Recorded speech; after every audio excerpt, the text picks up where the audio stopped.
Olá, alunos, bem-vindos. Eu sou a professora Roniele e hoje nós vamos ter mais uma aula de artes. Como estão vocês? Passando bem? Espero que todos estejam bem e que nosso reencontro seja proveitoso para vocês na aula de hoje. Bom, nós estamos aqui na aula 15 e a nossa sequência didática é a 4. Nós começamos ali processos de criação e elementos da linguagem. E os nossos objetos do conhecimento são arte como forma de representação, artistas diversos, análise e leitura de imagens e técnicas artísticas. O assunto da nossa aula de hoje é fotografia. Imaginem vocês, como seria registrar uma imagem antes da invenção da fotografia? Como será que os artistas antigamente retratavam as pessoas? Alguém tem alguma ideia? Eles faziam o quê? Pintura, né? Eles pintavam um retrato, as pessoas posavam, ficavam horas e horas ali parados na mesma posição e os artistas eles usavam as tintas, os pincéis, os suportes como, por exemplo, o pano, as telas e pintavam. Só que, com o passar do tempo, foi desenvolvendo as técnicas e surgiu a arte da fotografia, de fotografar. Retratar paisagens, situações, pessoas, aquilo que o olho pode ver era uma tarefa realizada por meio de desenhos e pinturas. Essas técnicas, porém, são demoradas, além de apresentarem outras limitações. Atualmente, a fotografia é a ferramenta de comunicação visual mais difundida no mundo. Podemos encontrá-la em revistas, outdoors e por toda a internet. É fácil fazer um retrato de si mesmo com a ajuda de um smartphone e muitas pessoas fotografam o tempo todo. É verdade ou não é, pessoal? O que vocês acham? Quantas fotos, quantas selfies você faz diariamente de você mesmo? Quantas fotos você faz da paisagem, das coisas? Todo tempo você está tirando foto de alguma coisa, não é? Ah, eu preciso salvar um documento, alguma coisa para eu lembrar mais tarde. Tira uma foto.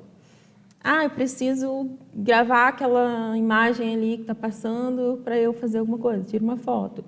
Ah, registra isso daí para mim. Você não tem uma caneta, você não tem um lápis na hora, o que você tem? Celular, você tira uma foto. Não é assim? Você viu uma coisa bonita na rua, quer recordar aquele momento, tira uma selfie. Tira uma foto daquilo, tira uma selfie de você naquilo. É o tempo todo. Quantas fotos vocês já contaram? Quantas fotos vocês tiram por dia? Quantas selfies você já chegou a fazer em um dia? E assim, várias selfies da mesma posição. Ah, porque o brilho dessa aqui não ficou bom, a luz dessa aqui não ficou boa, porque aqui eu não saí muito fotogênico. Não é?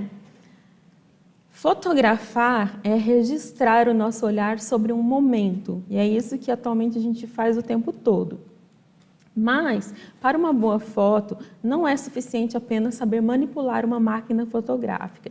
Também é necessário desenvolver outras habilidades. Você concorda? Tem gente que não consegue assim, tirar a foto ficar muito nítida.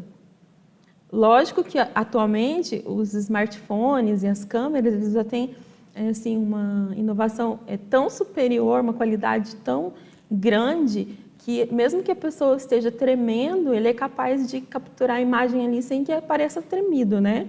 Porque a resolução deles é excelente. Mas nem sempre foi assim, né?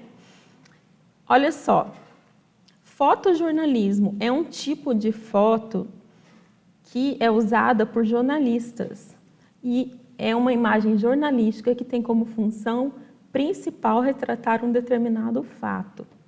Então, veja, está acontecendo ali um incêndio, um foco de incêndio, né? Estou vendo ali um canguru passando, correndo ali. Então, os jornalistas, eles fazem o quê? Eles vão até o local para capturar aquela coisa que está acontecendo, que vai ser uma matéria de jornal, vai ser uma reportagem. Então, veja, existem esse tipo de fotos que são fotojornalísticas. E tem as fotos também chamadas documentais.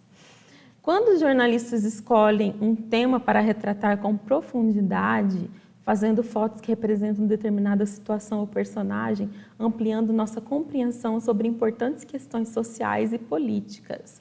Então, chama fotos documentais, por exemplo, já ouviu falar em documentários? Documentários fotográficos. Então, tem aquela determinada situação, vai ter um texto, um assunto, uma matéria, um documentário pode ser escrito, pode ser filmado sobre aquele assunto. E aí tem a foto que chama-se documental, né? Que são os jornalistas, eles também têm esse trabalho de fazer essas fotos específicas para uma matéria ou um documentário. Sabia que tem esses tipos de linguagens na fotografia? Veja, essa imagem. O que representa para você? A Doroteia Lange, que pintou a foto da Mãe Migrante, em 1936. É uma mãe segurando duas crianças, né? Está com duas crianças ali junto com ela. É uma fotografia documental que une crítica social, sensibilidade artística e domínio técnico. Na obra estão mãe e seus 3 filhos. Um deles é um bebê de colo. E os 2 mais velhos se esconderam com a aproximação da fotógrafa. Eles estavam acampados em migração pelo país por terem perdido tudo o que tinham. Então, veja, nessa foto documental, a artista ela aproveitou uma situação que estava ali ocorrendo para registrar um momento. E essa foto ela foi tão bem pensada que ela ganhou um prêmio. Tá? Então, ela foi uma foto assim, que marcou, serviu como exemplo de o que é realmente uma foto documental. Podemos, então, dizer que a fotografia é arte? O fotógrafo ele não se limita apenas a registrar a realidade. Ele escolhe o que vai fotografar, o ângulo, os elementos que compõem a foto, as cores que usará. Dessa maneira, ele expressa seu jeito pessoal de ver o mundo. Esse procedimento todo é muito parecido com o que fazem os artistas de técnicas tradicionais. Por isso, sim, muitas vezes uma fotografia é considerada uma obra de arte. Então, respondendo à pergunta se a foto ela é considerada arte ou não, sim, porque ele tem que levar vários aspectos em consideração para fazer uma boa fotografia. Tanto que existem até concursos, né, de fotografias. Alguém aí já participou de algum concurso de fotografia? Ou sabe de alguém que participou e ganhou algum prêmio importante? Conte pra gente aí no chat, pessoal. Quem que vocês conhecem que é um fotógrafo bacana? O fotógrafo é uma profissão, concordam?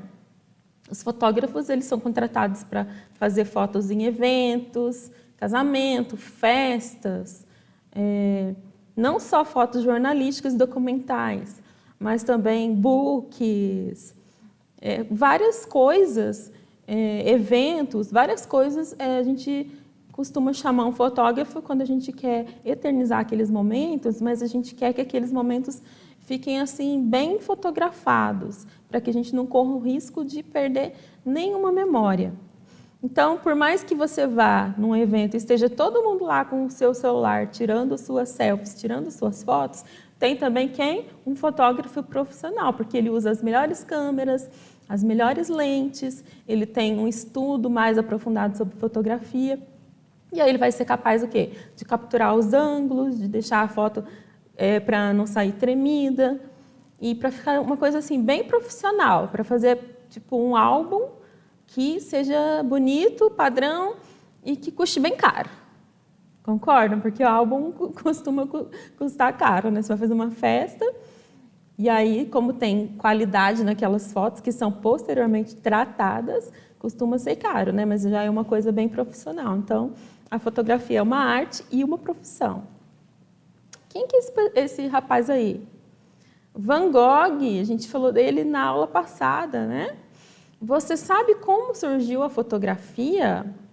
Veja, o Van Gogh, ele está tirando uma selfie com o seu iPhone. Mas será que quando ele existiu, tinha iPhone? Não. Imagine se fosse nos dias de hoje. Provavelmente seria possível uma cena dessa, Van Gogh tirando uma selfie. Mas nos tempos em que ele existiu, século XIX ali, não tinha, infelizmente, né? Então, ele usava apenas seus pincéis e suas tintas e suas telas para fazer as suas selfies, que a gente chama de autorretrato. E aí, vocês já viram o estereoscópio, que é esse tipo de máquina aí? Olha, ele foi criado pelo físico inglês Charles Waterston. Chama-se heteroscópio e foi muito utilizado nos Estados Unidos na segunda década do século XX.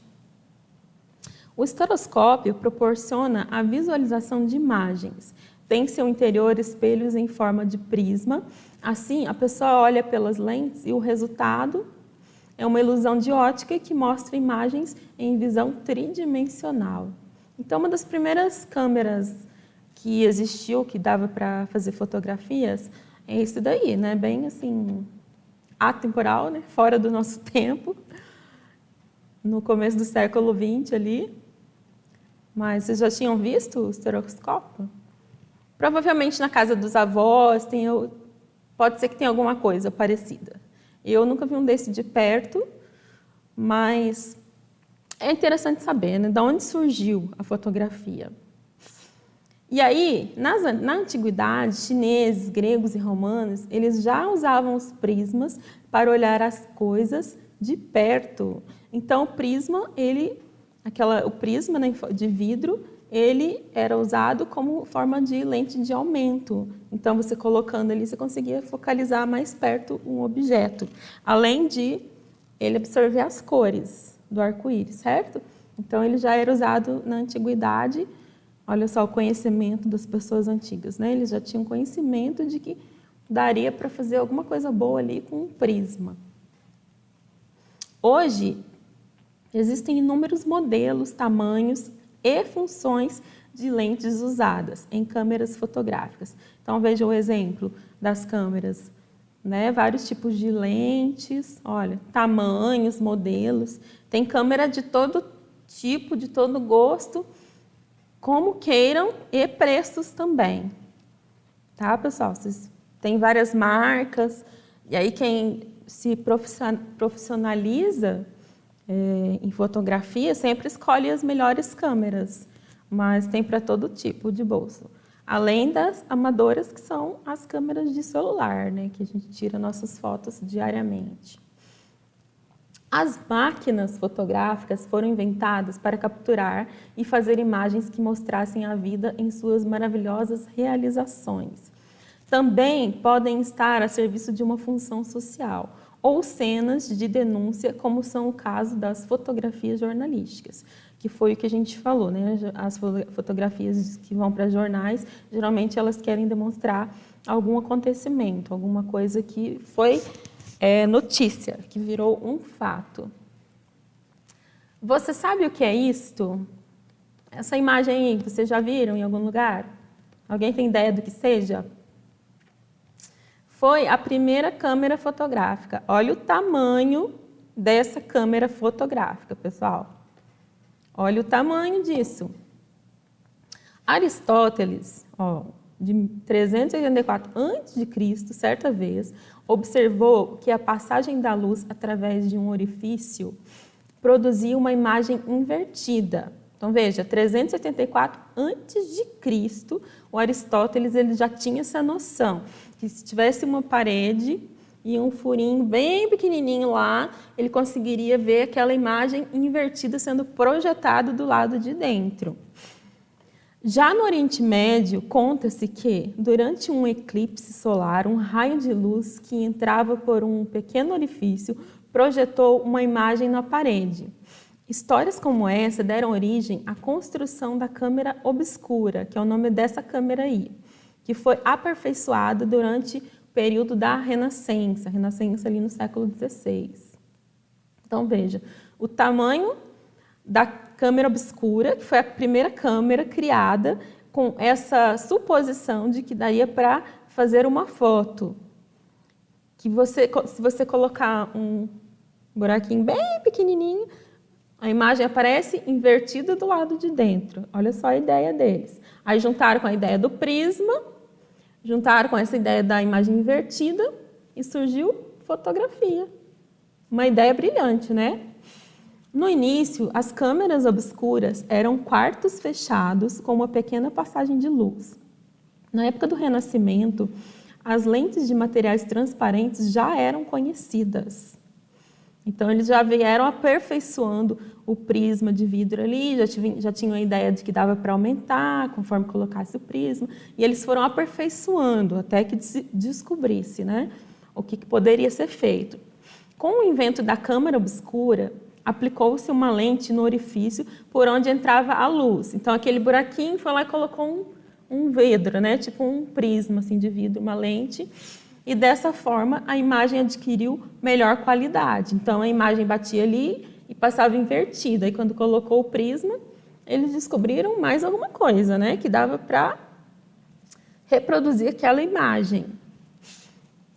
Ó, esse senhor aí, Hércules Romuald Florence, uma das primeiras fotografias criadas no mundo foi um experimento feito pelo artista francês Antoine Hércules Romuald Florence, que fez uma experiência com um processo de captura e fixação de imagens, usando a câmera obscura e materiais químicos. Realizou uma imagem negativa que mostrava a paisagem vista da janela onde morava o interior de São Paulo.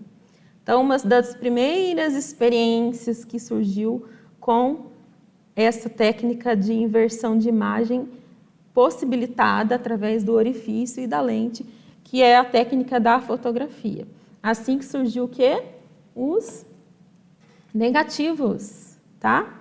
Ó, então temos aí essa primeira câmera, uma das primeiras câmeras, chama câmera escura.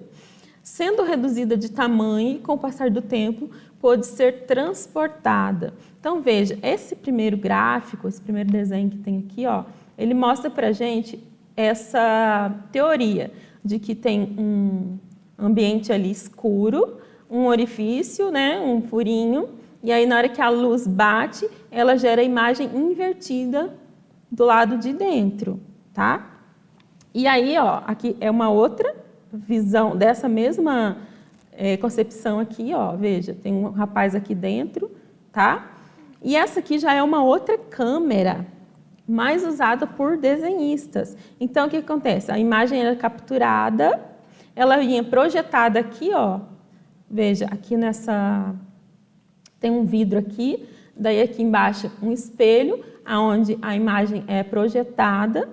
E aí, o que o artista fazia? Ele pegava e fazia o desenho aqui em cima, ó, dessa imagem projetada aqui, fazendo um papel transparente, e assim ele conseguia fazer o desenho.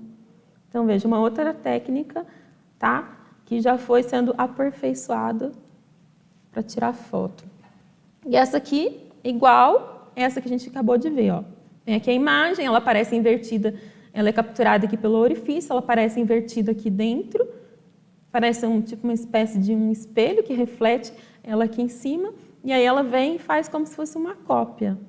Então, veja o processo de fotografia, como que foi evoluindo, né? Como que começou e foi evoluindo. Ao tornar-se portátil, muitos artistas, principalmente pintores, fizeram uso dessas câmeras para criar suas obras. Colocavam espelhos e uma folha de papel dentro da câmera escura e passavam o lápis sobre a imagem que se formava. Assim, podiam fazer estudos sobre os desenhos de observação e usá-los em suas pinturas. Então, antes de virar a fotografia, ele foi chamado do quê? De desenho de observação, né? Capturava ali a imagem, ele fazia o desenho de observação dessa captura de imagem que estava invertida aqui e usava isso como parte ali do seu processo de pintura em tela. Bacana, né? Veja, aí, em 1851, foi inventado o filme fotográfico desenvolvido por William Henry Talbot, que é dessa marca que chama-se Kodak. Então, a Kodak, ela inventou a máquina e inventou esse filme. Não sei se vocês já viram, provavelmente na casa de alguém, assim, de algum vô de vocês, Se tiver esse tipo de máquina, que é legal dar uma olhada. Esse tipo de máquina que tem esse filme aqui, que é negativo, ó. Então, assim, eu confesso para vocês que quando eu era adolescente, tinha essas máquinas aí de filme, pessoal. E aí, o que acontece? A gente tinha que comprar esse filme, ele geralmente vinha com 20 poses, ou se você tivesse mais dinheiro ali para gastar 40 poses, por exemplo. E tem essa máquina fotográfica. Aí você colocava o filme ali dentro dessa máquina e ia feliz. Podia tirar 20 fotos. Só que a gente não tinha certeza se quando a gente fosse revelar o negativo ia sair todas as fotos. Às vezes acontecia de você perder todas as fotos. Não sai em nenhum momento. Você sair com um filme tudo preto. Então a gente corria um risco seriamente de perder todas as nossas memórias. Olha só. Deixa eu tomar um pouquinho de água. Desculpa, pessoal. Professora falando muito. Então, veja. Muitas fotos a gente perdia, pessoal. Muitas fotos. Só que o que acontece? A gente tem a imagem colorida e normal. Nesse negativo, a imagem saía invertida e com as cores complementares, que vocês já estudaram. Então, quando passa pelo processo de revelação, é que saem as cores que são, na verdade. Mas nesse negativo, ela sai o quê? As cores complementares. Veja que bacana, né? A invenção deles.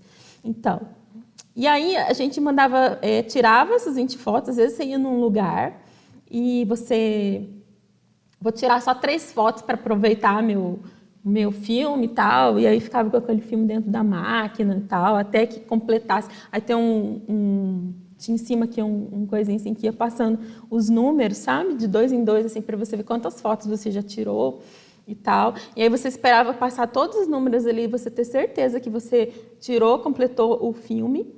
Aí você tem um processo nessa máquina que você rebobinava o filme todo, e aí ele ficava todo dentro aqui dessa capinha aqui, e aí você ia e largava lá levava lá para o lugar de que faz a revelação de fotos, deixava. Aí no começo tinha que deixar assim alguns dias, depois veio aquele negócio de revelação em 24 horas, revelação em 1 hora, sabe? Foi tudo evoluindo. Então, é uma parte que eu já vivi, essa parte aí dos filmes Kodak. Até que depois surgiu o quê? Começou a surgir as câmeras digitais. Mas essa parte aí eu já lembro, tá, pessoal?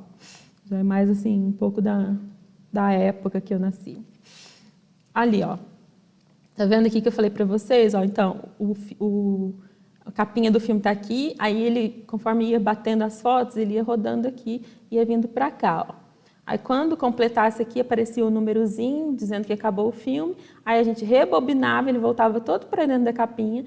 A gente levava lá, ó, esse aqui, assim, ó, levava esse aqui lá e mandava revelar.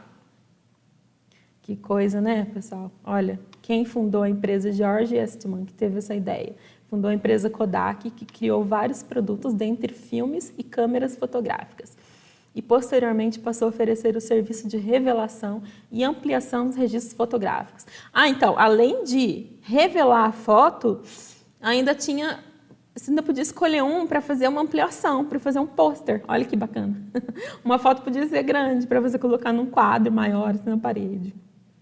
A fotografia, nos primórdios de sua invenção, era algo muito caro, e apenas pessoas mais ricas podiam fazer fotografias. Com o tempo, os materiais e processos foram ficando bem mais baratos. Então, assim, não era muito barato comprar um filme desse, por isso que a gente tinha que economizar. E quanto mais poses tivesse, mais caro era. E também, para revelar, além de você comprar a câmera, para revelar também não era muito barato. Então, olha como que o processo de fotografia custou, né? Já custou muito. Hoje em dia custa também, porque a gente está na era digital.